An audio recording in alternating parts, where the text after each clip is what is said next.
Let's take the plunge together into the deep waters, the spiritually plentiful and rich waters of Torah. We normally obsess here at the podcast over Pishat, which means the literal understanding of Torah. But today I want to jump from the kiddie pool, well, it's not the kiddie pool, but from the shallow end, also the rich and fulfilling shallow end of Torah waters, and swim, if you will, over to the deep end, where we will try to pick up on the tone and tenor and drush of Chazal. Our Parsha is Parshas Vayishlach. And the podcast's name is the war against flippancy and Minyan factories.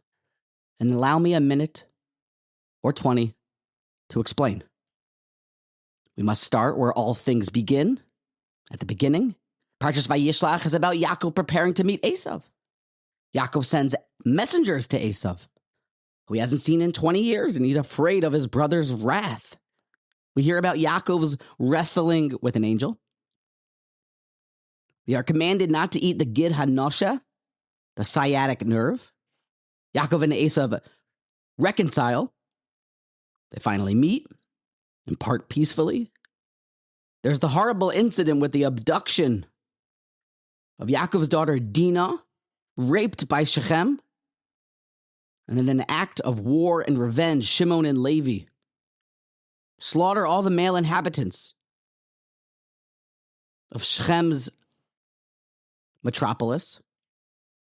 We hear about the birth of Binyamin and Nebuch,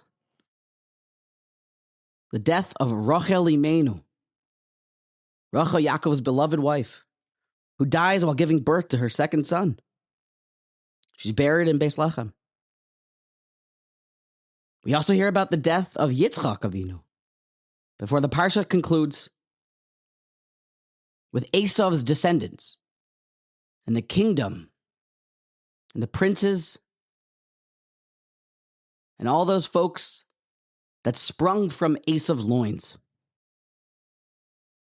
This week's Parsha is mostly about the story of Yaakov. Yaakov is the third of the avos, of the forefathers.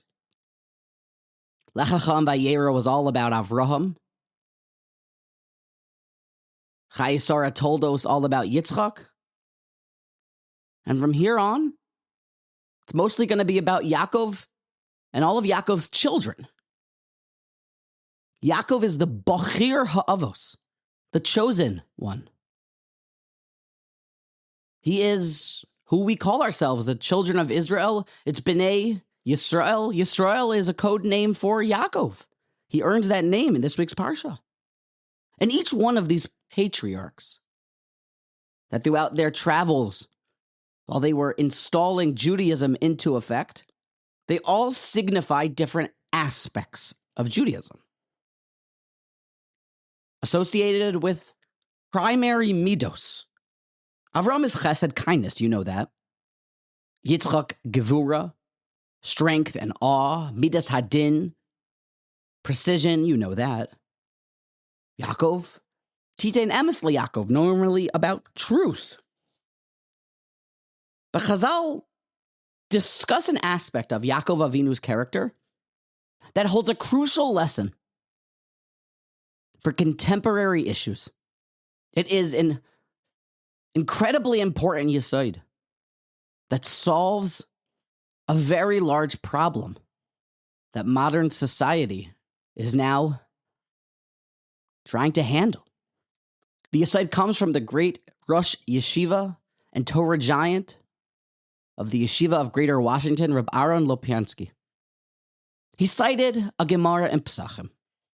V'omer Rebbe Lazar. It's in Pesachim 88, Peiches Amud Beis. V'omer Rebbe Lazar.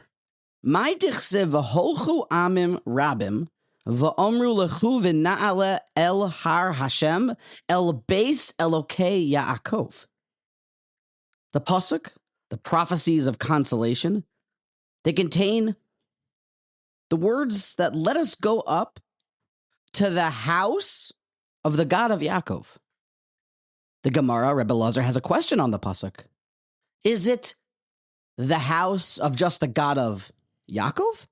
Is this not the house? Is the Har HaBayis, is the Beis HaMikdash not also the house of the God of Avraham and Yitzchak? The Gemara answers there's a unique aspect of the relationship that the Avos had with Hashem that's being exposed here.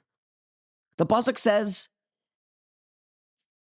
El Har Hashem El Beis Elohei Yaakov, to the house of the God of Yaakov, because it is Yaakov that called the Har HaBayis, that called the Beis HaMikdash a house.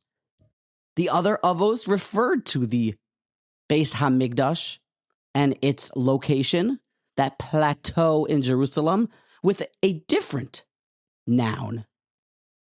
The pasuk says, Loka Avram shekasav boi har. Avram called it a mountain, not a house, when he said, Asher ye'omer hayoim bahar Hashem ye'ro'eh. Yitzchak referred to this place not as a house, but Veloki Yitzchak shekasav bo sodeh. He called the Har HaBayis a field, shenemar vayetze Yitzchak lasuach basodeh, that Isaac went out to meditate in the field. Ella, the pasuk uses Yaakov, because it is Yaakov who refers to this location. And the Beis HaMikdash, Elaki Yaakov shekaru bayis, he was the one who called it a house. Shenemar vayikra eshem hamakom hahu Beis El. It's interesting Chazal, isn't it? An interesting Gemara that we're seeing here as we swim towards the deep end, that each one of the Avos had a different way of connecting and building Judaism. One like a mountain, like a walk up a hill. One like a wandering into the wilderness, and another as a house. The house of Hashem. Says Rabbi Lopiansky, you can feel the wisdom of Rav Moshe Shapiro, his Rebbe, coming through when he explains this. But he gave a real context and understanding to what Chazal mean to be conveying here. They're conveying a deep lesson in the way that Judaism was installed and what Yaakov represents. See, a walk through a mountain, when you go up a mountain, you could happen to be on a mountain. You could walk through a valley and then up on a hill. You could be there by accident. You definitely wouldn't stay there. But then you could be in the field, a step up, a little bit more permanent, a little bit more rooted, where you will cultivate a livelihood in the field. You may be outdoors in a daily and consistent service of whatever it is that you're doing. But you're there in a field more than you go onto a mountain. But then you really find yourself not a guest anymore when you refer to something as your house. The progression of the Avos is the progression of how permanent Judaism became and how kavua, how installed and how rooted the Avos established it. Avram began everything by traversing up that mountain. But it was only one person of movement just beginning. Sparks, enough to light the world on fire. Yitzchak, he furthered what Avram did. He took it to the field. He made it more of a life. Made it into lasuach basodeh. But somebody who you walk into a house, a level of intimacy, shelter, a place where one not only calls it a house, but his home, that's what Yaakov did. The Bachir HaAvos, he's not better than the other Avos, but he represents the climax of the grind and the effort of the Avos. This is the framework. Mountain, field, and home. Each one of the Avos. And the essence of what Chazal are conveying, the metaphor of these three spaces, is a metaphor for how our ruchnius is supposed to be, he explained. Rabbi Loplansky elaborated on this in a question and answer session on his most recent trip to Eretz Yisrael, where he spoke in Yeshivas Shalavim, Rabbi Lopiansky argued further. He showed that we have certain mitzvos that we are told the avos kept amongst the entire Torah, specific mitzvos that Avraham did Shachris. Avraham did Erev Tafshilin, the Gemara says. Avraham learned Torah. Yitzchak davened Mincha, learned Torah, did a Shidduch. We're told something very interesting that Yaakov did. The Medrash, Bereshis Rabbah 33:18 says that Yaakov came intact to the city of Shechem and he encamped before the city. The Gemara, the Medrash says, it states that Yaakov arrived on a Friday evening just as the sun was setting. And what did he do? He set up boundaries for Shabbos. Tchumen. The laws of Shabbos boundaries he kept before the mitzvah of Shabbos had been beginning. If you're not familiar with the Tchum Shabbos, it's the maximum distance that a person is allowed to walk on Shabbos beyond their space of dwelling. The halacha is that this is generally limited to just 2,000 amos, approximately half a mile, outside of the city's limits. Yaakov, he sets up Tchumen. Yaakov does that not scream the same idea that what he's about is about making things permanent, completing what was started by Avraham and continued by Yitzchak, that now something becomes the deep spiritual energy of planted and permanent and keva and rooted and installed forever? That's what tchumen are. They're supposed to hold you in place and create boundaries to create a substance of a powerful, unique, set place, set entity. That's what Yaakov is. The application, he said, from this deep level of feeling that we're getting from Chazal, is that our Torah study and our mitzvos need to be keva as well. Our Yiddishkeit, it needs to be how it was installed, which is keva by us. Not flippant, haphazard, or great just in quantity. We have such a modern challenge of the scattering of the brain. We can be involved in so many things. Our attention spans are sinking and shrinking to seconds instead of minutes. We can hardly pay attention for davening through one bracha, nor can we follow the rabbi's lecture or sermon for more than 3 minutes before we space out to think about the Yankee game. When the Rebbitzin gives her talk to her Shabbos afternoon book club learning chovos halavavos, the females can't help but pay attention for a minute, but then, God forbid, drift off, schmoozing with a friend, or thinking about what they should wear for the next simcha. It's not their fault. It's not our fault. We all live in a generation where things are so quick, are so instantaneous. So we become scattered. Whether it was the smartphone that caused this or just advanced the problem is not our issue. But what is our issue is that there's an astronomical problem of being scatterbrained and pizar hanefesh in a religion that requires us to be calm, cool, and collected, and to be keva. Keva is the opposite of scattered. We're to be more like Yaakov, which means installed and rooted. Don't you know that a chazaka, which means a halachic, predetermined outcome, something that's happened 3 times in a row is going to continue to happen in halacha? If a person continuously does something, then we assume it will happen the 4th time after the 3 times, 3 strikes and you're out, or 3 strikes and you're in, depending on what we're talking about. But it's the same here. With Avraham, number 1, Yitzchak, number 2, and Yaakov makes it a chazaka. He makes it 3. This trifecta makes Torah and mitzvos installed forever. Our Yiddishkeit is to be permanent.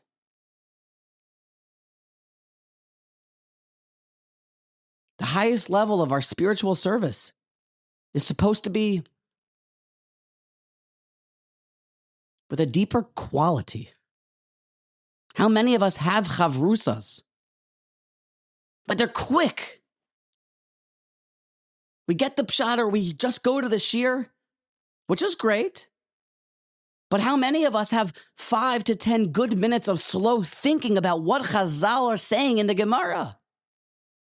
How keva can we become when we are supposed to hear Chazal's words of that? Even if you know all of Torah, you should not forsake it and study other wisdoms. You should continue to live by it. It should be your life.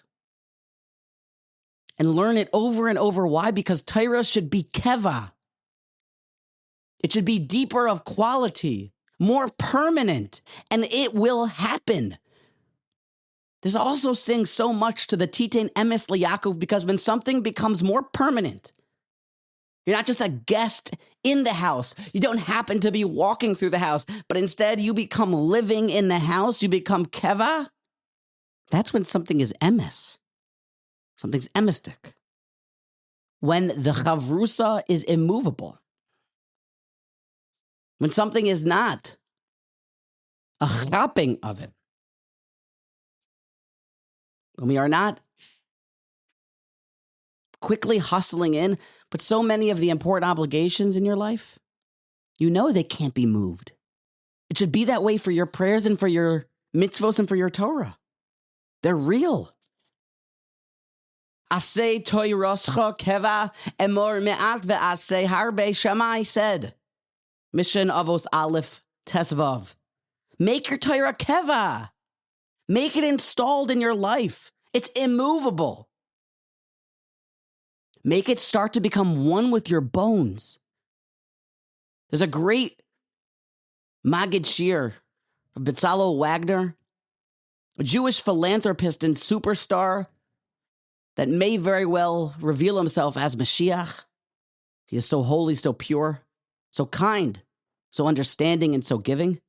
He wakes up at 6 a.m. before his business obligations and teaches a shir to his talmidim, also working gentlemen that are God thirsty and Torah thirsty and wake up to join him in the shir early in the morning. And they learn one mesechta. And they learn a little bit each day. And when they finish the mesechta, they start it again. And they learn it again and again until it becomes so deeply rooted, it becomes so keva, so installed, that the Judaism becomes permanent in them. They live it and they sing it. They exude with spiritual pleasure because of the relationship and the depth that they have encountered and nodded with HaKadosh Baruch Hu's Torah. They think in learning these individuals because they now have made it real. They've made it permanent. They've made it keva. And it's time we now make that war on the Minyan factory. I was learning with a friend. It's actually a paid chavrusa. He's Torah thirsty. He booked a paid chavrusa, so I spend my time before our chavrusa shaf preparing the sugya, preparing the topic. So I call him and we learn for a good hour, clear Gemara learning. He's an amazing individual who offers loans in Brooklyn, helps out a shul. But he confided to me that the hardest part about going to davening is that why do I need to go to the Minyan right now if there's another Minyan in 15 minutes? He's not wrong. I've noticed this also in my life. That because of the riboy, the multiple prayer options, that I could chap mincha later, pray shachris anytime between 6 and 9. So our prayers become the antithesis of what Yaakov installed them to be, which is to be immovable and permanent structures of our day, nourishment for our soul, shachris, mincha, mariv, to be like breakfast, lunch, and dinner, immovable meals for the spiritual soul. But instead, they have slipped into a chapping of a mincha where one doesn't even have a set makom, kavua, installed place to pray, a place to mark his territory and rejuvenate and reboot his spiritual life and talk to Hashem about his problems. Instead, it becomes standing in the back of an extra Minyan room factory, trying to hear the chazan, where you pray for 5 minutes before running back to the car that's double parked outside. It is flippant and haphazard. When I was in yeshiva, even if a person slept through Shachris, the Rosh Yeshiva said, pray alone. And don't pray with a minyan, because I don't want you to go to the minyan factory. I want you to know and to learn the lesson that there is only one minyan. Make it or break it.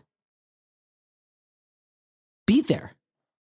Become real. Let it become permanent. The Pizar HaNefesh has gone too far. Our scatterbrainedness has gone too far. We're involved in too many things, and things are too loose. Especially in areas that cannot be loose. That needs to be keva. Like a makom kavua, a place of tefillah, and our Torah study. It needs to be more permanent, more real. This is the lesson. What Chazal mean to convey. When it talks about in Hosea that the nation was going up to the house of the God of Yaakov. Because Yaakov, the Bachir Ha'avos, showed us that Judaism, what's to be, is the main staple of our life, where we're not in the guest house, we're not walking through the field, and we're not strolling up a mountain, but instead we're in the house.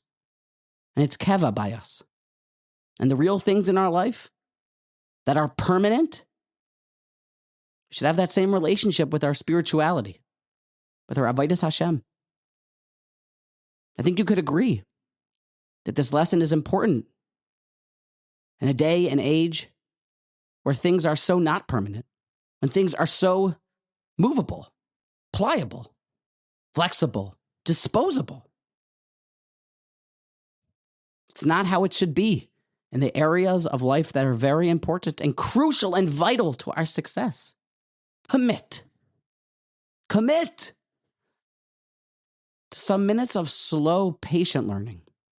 Scheduled times that are immovable, that are peaceful, that are pleasant, that are wholesome, that are invigorating. Be there, open up to them, and let them be rooted times of Torah study. I hope I'm conveying the message clearly and using the right adjectives and nouns to give over the lesson. Commit that for Shachris, I won't pray at a minyan factory. I won't chap a Shachris, but instead, I'll go to the shul that I pray at. I put my tefillin on 5 minutes before. I mark my territory with a stender, and I lace up the phylacteries upon my head and my arm, and I stand there ready to serve and praise and thank the omnipresent. You have the God of Avraham at your service if you do that. Okay, Avraham be'ezro, when you daven at a makom kavua, the Gemara says. But ladies and gentlemen, asay tayrascha keva. Let's make it anti-flippant. Let's declare war on the minyan factories, which sometimes we need them. Mincha, sometimes you're running to a chasana and you have to do drop-off, so you have to chap a mincha. But there are levels. There are levels of haphazard, flippant chapping, and some steps forward that we still can take, maybe by Marv or by Shachris. Take this lesson from Rabbi Lopiansky. Take this lesson to life and slow down. Learn clearly. Make Judaism permanent. Asay tayrascha keva. And like this, we're truly promulgating and propagating the beautiful Messiah of Avraham, who went up the mountain, Yitzchak, who went out to meditate in the field, and eventually to Yaakov, who called the Har Habayis. He called it the Beis Hashem, the house of Hashem, because Judaism now would be keva, would be installed forever, and would be permanent. And it should be the same thing with our relationship with Hashem.